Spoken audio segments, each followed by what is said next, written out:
Good morning. Today is July 30th, 2024, and we are coming to you live at Reddy Neumann Brown P.C. in Houston, Texas, with some breaking news for today. Stephen, what happened this morning?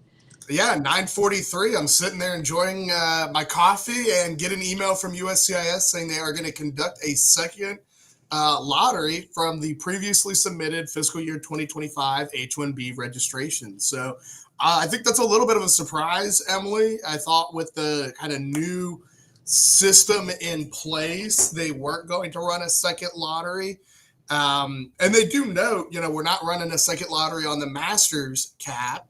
We'll talk about that in a minute. So, but master's cap people, don't freak out yet. We'll talk about what that means, but we'll see. We haven't gotten any selection notices. We have no data yet, but I think it is important to kind of go live, answer some of the common questions I've already seen come across.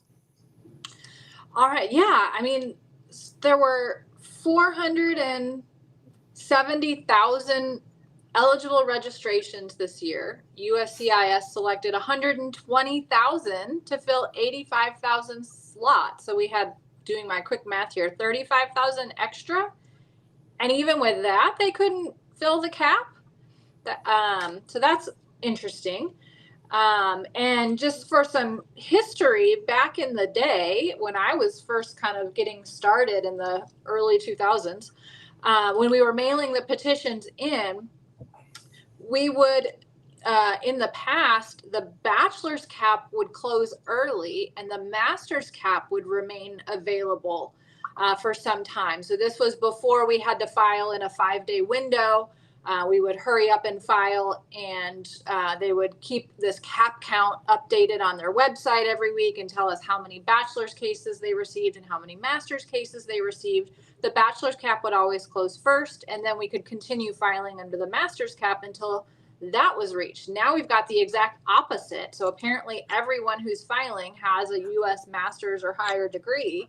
So what do you think about that difference? Yeah, I think there's two things. So first, at some point in the Trump administration, and I can't remember when, they reversed the lottery, right? They started running the master's cap first, so that way master's cap filers get 2 bites of the apple. What do I mean by that?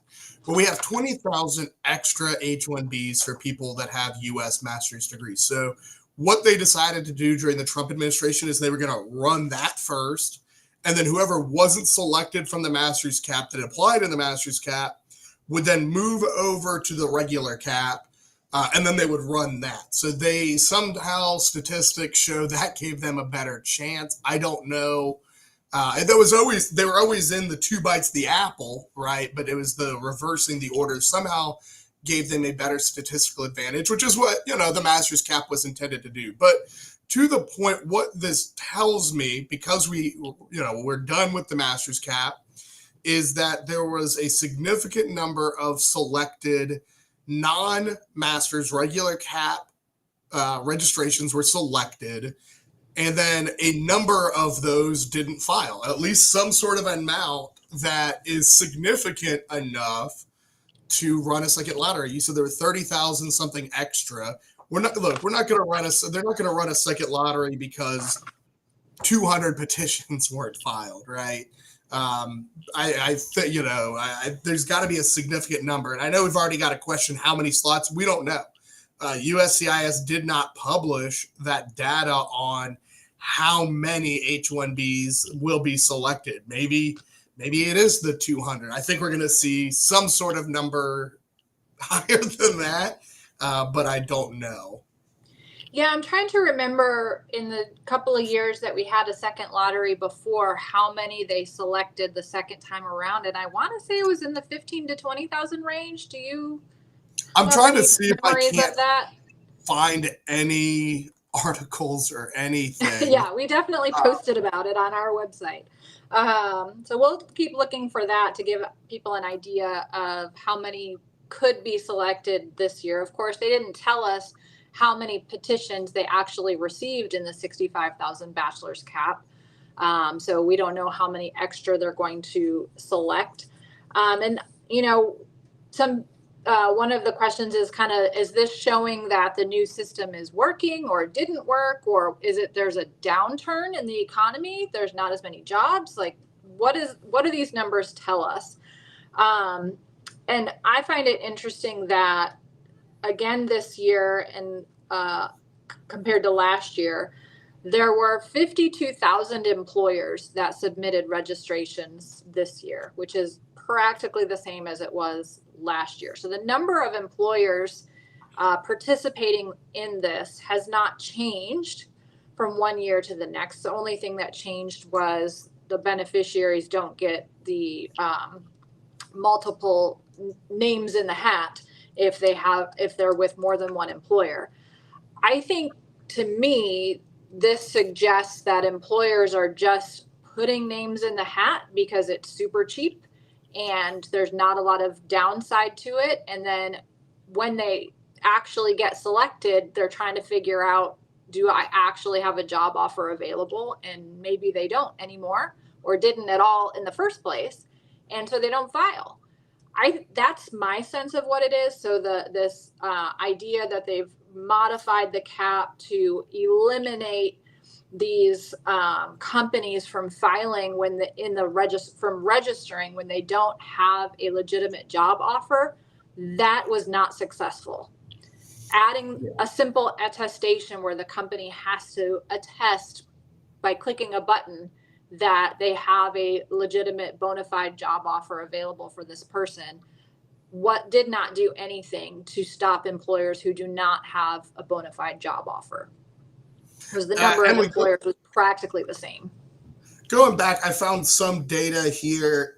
Fiscal year 24, so last year, remember, we had all the massive, 700,000. So they were in 77. I think 77,000 in the second lottery. I think that's a statistical anomaly. Fiscal year 2023 did not. And then fiscal year 2022, they had 27,717 in the second lottery, and then another 16,000 or so in the third.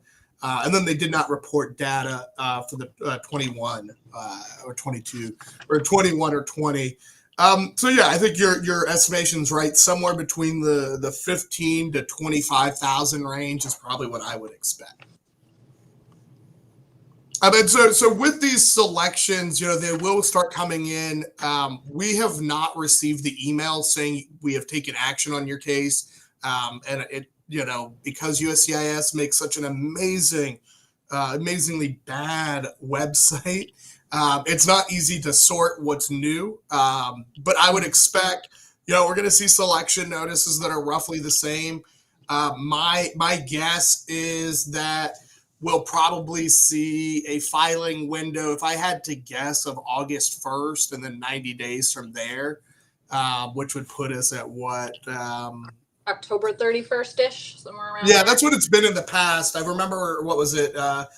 One of these past years, it was due on Halloween. So that would make sense going August 1 through. They'll probably upload selection notices today and tomorrow and go from there. But don't panic. I mean, we'll put it out on social media once we start seeing them and when they announce that they've uploaded all of them. Yeah, so one of the questions is, so what's going on with the regulations that were planned to modify and modernize the H-1B? So part of that did get finalized, and that's what created this new beneficiary-centric lottery system. But there were a whole lot of other things proposed in that regulation that have not been finalized yet. And I just looked up the unified agenda on that, where they give us a sense of what's still on the agenda for all of the different agencies.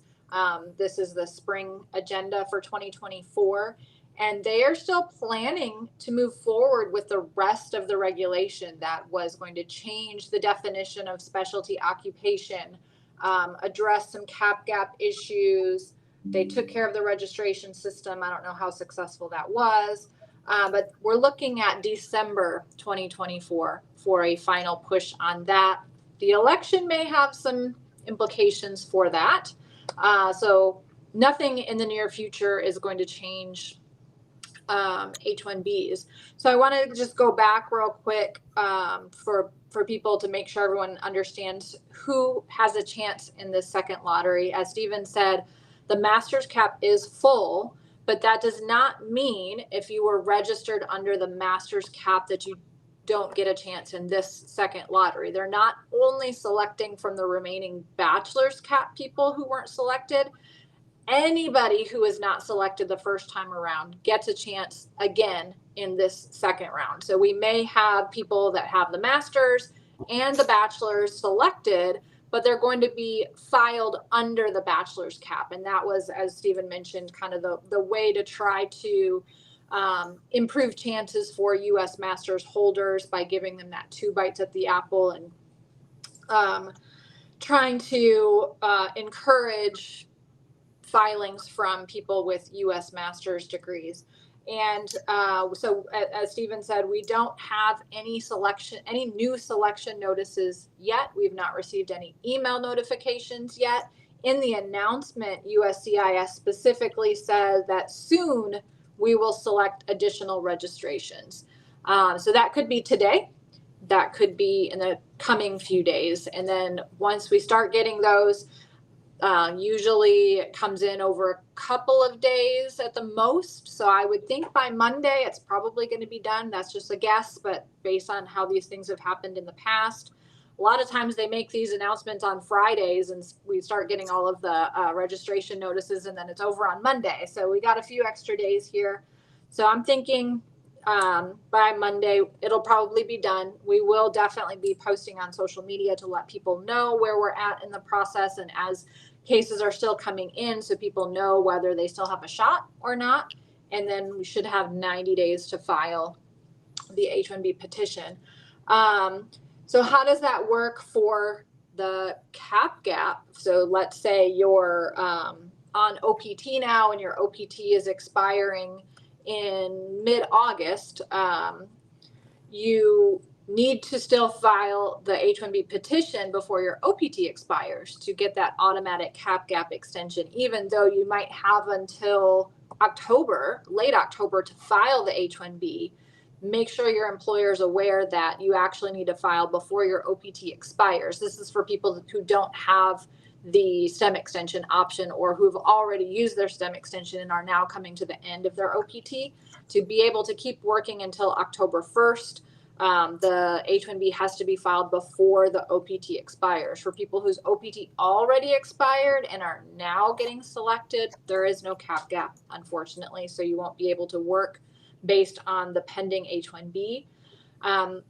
In prior years, issues that came up with the second lottery were, I lost the job. I'm no longer with that company.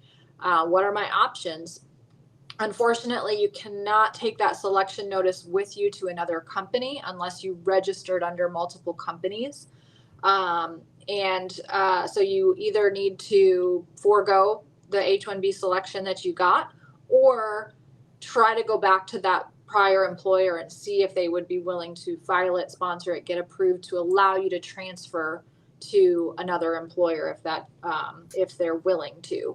A lot of companies won't be willing to do that because they're going to say, hey, this job is gone, you left, or we terminated you, whatever the reason is, the job's no longer there. We're not going to file an H-1B petition for a job that's no longer there, even as a favor to the beneficiary, a former employee or something like that. Yeah, and one of the questions that I've seen kind of come up, I was on Reddit earlier, is does this mean we can file new registrations? No, it's going to go back on the group that's already registered back in March, and that's it. So the hope is if you're hoping to get selected back in March, late March, early April, maybe now you're going to get selected and be able to move forward. But that's there is no extra registrations. But other than that, I mean, I think this is surprising news. I think this is good news for a lot of people who were being hopeful, remaining hopeful for a second lottery. I know we were kind of not thinking it was going to happen. I mean, I thought with the data that they put out and the new rule, I did not think we'd be seeing a second lottery. So this is certainly a surprise, but this is why we don't gamble on immigration guesses with USCIS, right? Or Department of State. All right, so I think we've covered all of the questions that came up pursuant to this particular topic. If you have questions that are not related to the H-1B cap and the second lottery that is about to be conducted, don't forget that we are doing our normal Tuesday live tonight at 5 o'clock Central Time. So that's the one you want to join to get your other questions answered. So we'll be back in a couple of hours to talk more. But we just wanted to quickly address questions that were related to this particular H-1B lottery so that people are aware and hopefully can have their fingers crossed that they get selected this time around. Thank you, everybody.